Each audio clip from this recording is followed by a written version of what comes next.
Live, and we are indeed live. Welcome everybody, Dan Latto speaking. It feels like ages since we've been live, but it was because on Friday we had a client here in Spain doing one of our two-day war room events, which they got lots out of, thankfully, but the weather wasn't very nice and that kind of thing, but it was okay. We got through everything that we needed to get through. Anyway, welcome to the Business Growth Show. In this episode, I'm going to talk to you about why most businesses never get beyond the solopreneur stage. And I'm sure if this is you, you know exactly what it feels like. You do the sales, you do the marketing, you sweep the floors, you put the kettle on, you you deliver the product, you do everything. And that's basically why most people never get beyond the solopreneur stage. They're just so busy doing everything. And so whilst it's one thing to identify what's going on here, there's something else to do with how do you get beyond the solopreneur stage. And by the way, if you've got any comments, then please let me know. Please say hi, let me know that you're in here. If you've got any questions about being a business owner or solopreneur or how you get around it or any particular aspect of your business, then please let me know and I can answer it for you.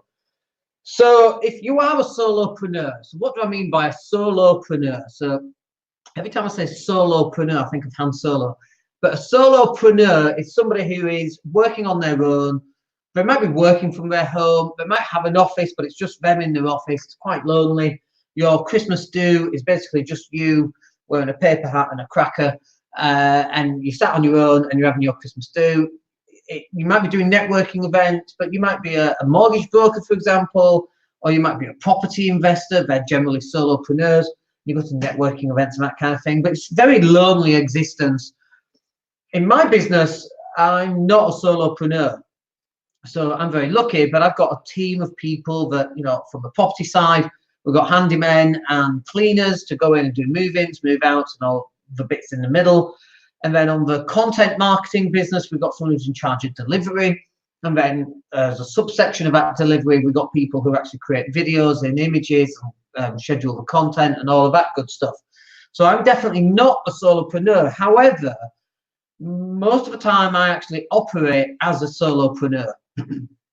So when I identify what tasks need to be done, I simply pass them on to somebody else. So I'm not doing the solopreneur tasks.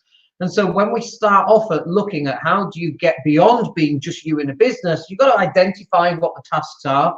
And so let me just use this. I use my goal setting stuff. So that's on there. You can't really see it very well because of the reflection of the light. But I've got a task management system, and I identify what tasks need to be done. But then I also identify who's going to be the person to actually do those tasks. And it's not me. I don't want it to be me. I'm just a bottleneck. I come up with a great idea, and then you know what? It takes me ages to implement it, depending what it is. It can take ages to implement. Sometimes I get the idea and I implement it straight away, but other times it can take me ages. And I'm actually best off working through the ideas and then going, okay, this person or this team needs to be starting to implement this. And if you've not got anybody on your team right now, you're going to be a solopreneur for a very long time. Now, don't get me wrong, I'm not saying that you go out and you recruit 20 people all in different aspects. We've got clients right now and we are part of their team. They recruit us for all of their digital marketing. In fact, we've got a client we were talking about this morning. They've got a product and they're selling a lot, thousands of pounds of this product. And the reason they're selling thousands of pounds of this product is their marketing is amazing. And the reason their marketing is amazing is because we're the ones doing it for them. They don't do the marketing themselves, or they do a little bit, but they use us to complement their marketing, and then they send a load of stuff out, and then they close a load of business. So they have a team, but you've got to start building up your team. Like I say, you don't have a 20-person team straight away. It could be one person, an hour a day, 5 days a week, £10 an hour. So that's 50 quid a week, £200 a month. It's not a huge amount of money, and you can decide what you want that person to do. So for example, you might get that person hitting the phones, going through the database. Hi, it's Bob. I'm calling from Dan's office. I noticed that you're on the mailing list. Why are you on Dan's mailing list? What are you looking for? What can he help you with? Something like that would work very well. Or if you're in a mortgage broker's business, employing somebody just to make those outbound phone calls. Obviously, you've got compliance to get through. But it doesn't matter what you are. If you're a painter and decorator, you need to go through your phone book and your if you haven't got a database, you need a database, and then you need to start phoning up everybody in that database. Christmas is coming. Have you got any jobs that you're doing for Christmas? When you get past Christmas and we're into New Year, do you want to make the house look really good? Maybe a spring clean, in March, April. Now you're starting to book some of these jobs in March and April. And they go, well, no, I'm fine for March and April, but actually over summer we're on holiday for 2 weeks and was thinking about getting the whole house repainted. Perfect. And if they're not thinking of that, you should be putting those calls in, or you're recruiting somebody else to put those calls in, going, are you going on holiday? Do you want us to come in and, do you want the bathroom redoing? Do you need it tiling? Do you want a new bathroom suite? Like, you should be hitting the phones. There's no question about that. I'm not a great believer in cold calling, however, but people who've either already done business or already expressed an interest, or they're already on your mailing list, and you can even send them an email saying, hey guys, next week we're going to hit the phones, give you a call, see where we can help. If you don't want to wait, why not give us a call back? Here's the phone number, and let's see how we can help you. Perfect. That's very business orientated in terms of bringing in income. Let's have a look. Hi Dan, I am here and I am learning from this training. Awesome. If you can put your name in there, that's really useful for me, just so I know who's actually watching. It's always nice. But it's this idea that you shouldn't be doing everything yourself. You should be getting other people to do it. So if you've got a question about this, then please ask. This is meant to be interactive. You're more than welcome to ask any question, and I'll answer it to the best of my knowledge, skills, and ability. But you shouldn't be the person sweeping up, making a coffee, making the cold calls, creating content, writing copy. I remember working for my mum and dad, not working for them, but helping them on their marketing. They were wedding photographers and portrait photographers in Leeds, and they'd do a new leaflet, and every time we'd do a new leaflet, they'd write on the copy and change this one, change that one. And I was just thinking, what's crazy? Why the hell are you doing it? And then you go out to the leaflet company and you get the leaflets printed, and then you got to organize for drops. Like, that should be just outsourced. Somebody else should be doing that entirely while you're pushing the button. The money for that person is on pushing of the button. We just had another conversation this morning with another client, and I'm like, you should be doing what the best thing for you to be doing is. I didn't say that very well. You should be doing what you're good at, in other words. If you're good at speaking to people and closing business, and you're crap at everything else, then you should just be speaking to as many people as possible on the phones or in real life, face to face. You shouldn't be doing all this external stuff. And so you've got to start looking at what can you do to stop doing all this external stuff. So now you're just doing this one thing. In fact, on the client that came over, he was doing everything, all sorts of things, and getting nowhere. And so we got rid of all this extraneous stuff, and we got him just to do this one thing. Just do this one thing, well, and you make a lot of money. But what about this? Now forget that. What about this? Now forget that. Well, what about it? Now forget all of that. Just do the one thing. If you just do the one thing and you do it well, you're going to make a lot of money. And then all this extraneous stuff, you don't need to do that. Let other people do that who are good at dealing with that. And sometimes that's, introducing people and letting them close the business. Sometimes it's you acting to generate interest and then passing them on. And we had a conversation actually when I used to work for I was internal sales, which basically meant that I was on the phones, and then I got promoted and I was external sales, which was field sales. And then I got a car and I drove around to meet customers. And I remember creating a document, and it was about backing up your data, because it was an IT company. And it was about how many businesses go bust when you haven't got backed up data within 5 years. It's like 75% of them. It's an awful lot. So I photocopied that, sent out 20 letters, and we got a couple of responses, and went and met them, closed a bit of business. Brilliant. But the problem with that is that I was the person that was doing it all. Now, when was this? This was 18 years ago, more or less, maybe 19 years. This is before Facebook, before Instagram, before, we had email, but people didn't really use it like we do today. We had YouTube was kind of only just existing, so people really didn't use that. But we had CDs and we had cassettes. And looking at this now, like, we're going to convert this into a podcast, so now people can listen to it. And if I'd have gone back 20 years ago, I would be recording this via the microphone. I'll be putting it onto a CD and I'll be sending it through the post. So here's 15 minutes for you to listen to on the way home from work. Brilliant. Have 1,000 of them cut. Like, the commission on the business was huge anyway. Easy peasy. And it wouldn't have been me doing it. It would have been somebody else that I'd have recruited on a much lower wage. I don't think there was even minimum wage in those days. So you could have got a 15-year-old to do it, pay them £2 an hour. I'm not suggesting you do that. But you could have created something while you're focusing on handling the phone calls and getting an appointment setter. Why did I not get an appointment setter when I worked at Dell? I had an internal, and he was dealing with closing business that I helped generate, but I should have had an appointment setter, an introductory letter, some special offer, an event. I should have been running all of this. I didn't know what I didn't know back then. Obviously, we know it now. But back then, I was doing everything myself. It was crazy when I look back at that. And so now, in 2019, going into 2020, I do very little in my business. I was watching this thing just a few days ago with Steve Jobs on Netflix, and Steve Jobs is the conductor of the orchestra. He needs trombones, he points at the trombone guy, and the trombone guy plays. He needs drums, he points at the drums lady, and she plays. He points at the string section, and the string section coming to life, and they play. And that's what you should be running your business as. You are the conductor of your own orchestra. And you should be telling people what you want and when and how they should be playing it, because you're the one in charge. And that right there, my friends, is where the magic happens. You could have the best trombone player on the planet, but unless you're conducting the orchestra, that trombone player is lost in a sea of noise.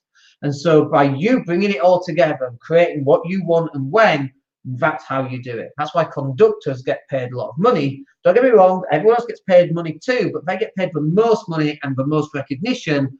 Your trombone player doesn't get pointed. In fact, for Tom, the trombone player, it doesn't happen.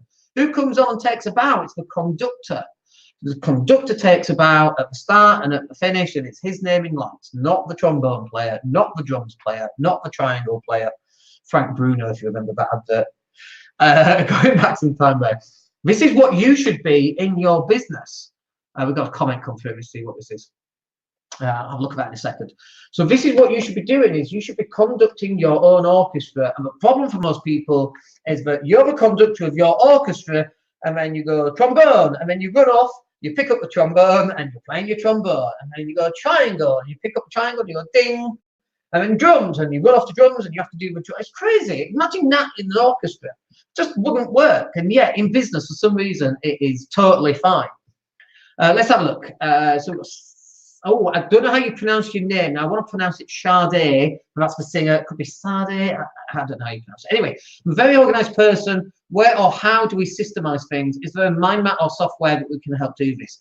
Excellent. And yes, there is. There is in my mastermind training. I will get you some access. Are you in a Facebook group, by the way? Because if you're in a Facebook group, I can get you some access and upload the video into it. It's called the Friday Night Review System. Let me know where you are. Send me a message and I'll send you a link to it. But yes, Friday Night Review is a time management system that I use to get myself organized. But organizing through time management is actually organizing just time. The first step for you, you put yes. I assume you're in the Facebook group, so I'll upload it to the Facebook group, the link. The first time that you start to plan this, you've got to work out what are the skills that you're good at. Okay, you've got to know what you're good at. My pleasure. So you've got to know what you're good at. When you know what you're good at, get yourself a sheet of paper, which I have done here, a sheet of paper, and write down. You know, I would write down on one hand you, and then. So right here, you've got you up here, and then on these, you've got maybe 4 different sections going down here. And so you might have marketing. Who's going to do that? Who's the best person for that? Sales. Who's the best person for that? Delivery. Who's going to be the best person for that? Accounts. Who's the best person for that? So this is where you write down This is you over here. This is a list of what you're good at. And then here, you need to identify who's going to be doing the delivery of the product. So, for example, in our content marketing business, I'm not very good at delivering the product. I know what the product should be. I know what we should be delivering, but I'm not the best person to deliver that. The guy who's got 10 years creating videos, he's the best guy to be creating those videos, not me.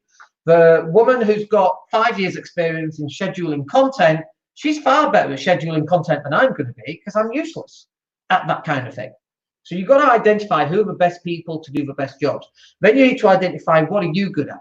And so you might be good at going live. You might be good at the sales aspect, or you might be good at booking appointments or closing on the appointment. So if you're good at booking appointments, your task should be booking appointments. So what's the best way for you to do that? Is it hitting the phones? In which case you need to hit the phones. Do you need someone else to hit the phones and warm them up? I just turned down a phone call with Ty Lopez a couple of days ago because they want to be in this investment thing, and I have to put $1,000 down, and I'd rather spend that $1,000 elsewhere. But Ty didn't phone me himself. He had somebody else that made those phone calls to warm me up, and then I get on a phone call with Ty. That's exactly how it should be. So it's not Ty Lopez going out and doing everything himself, but he does do the marketing himself because that's what he enjoys, that's what he's good at, and his face has to be on everything, just as that's how I do my marketing. My face has to be on everything as well. So is that what you're good at? And if it's not, then you need to get somebody else to do the marketing on your behalf. So on the phone calls to people who are already on your database, hi, my name's Bob. I'm calling on behalf of the Daniel Latto Group. Dan's asked me to give you a quick call just to see if everything's okay, see if it can help you in any way. Perfect. Now that's Bob making that phone call, not me. And actually, it's easier for Bob to make that phone call than it is for me to do it because it's just easier selling other people's stuff than it is to sell your own stuff. Which, by the way, is why you don't want to be doing it all yourself in the first place either, because it's much, much harder. So what are you going to do in terms of outsourcing? You need to identify the bits that you're good at and the bits that you're not good at. Then you need to establish some form of budget. So how much money can you afford to spend on allocating some of this stuff? And when you've allocated the budget, how much of that, if they're successful, can you get back?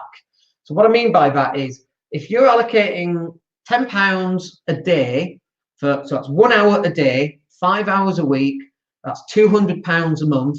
5 times 4 weeks is 20 times £10 is £200. So if you've got someone hitting the phones, you need them to make £200 a month. So if they're selling a £400 product, brilliant. They might even sell 2 a month. Now you're £800 up. Now you can pay that person twice as much, or 3 times or 4 times as much to make 3 or 4 times as many phone calls. Now you're starting to generate £1,600 a month. Now you can put some of that into marketing.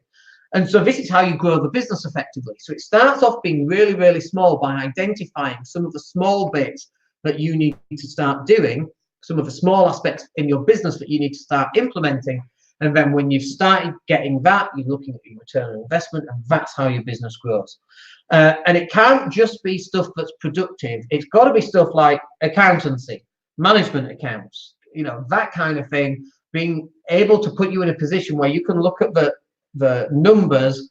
It could be training, it could be books that teach you how to look at the numbers so that you become a better business person.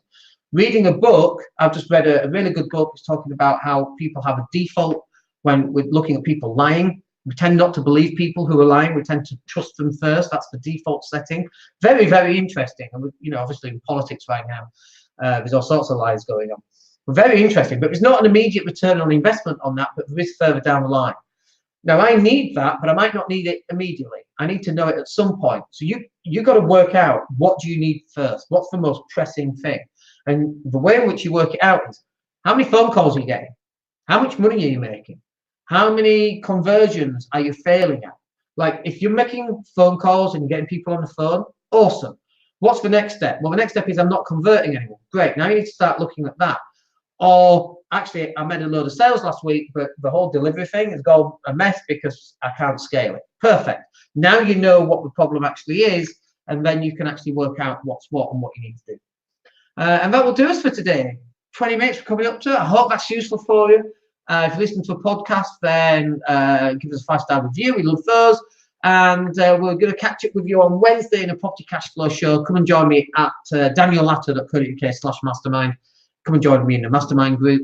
and we'll answer any questions you've got on property. Until then, have a good week, and we'll speak to you soon. My name's Dan Latto. Take care.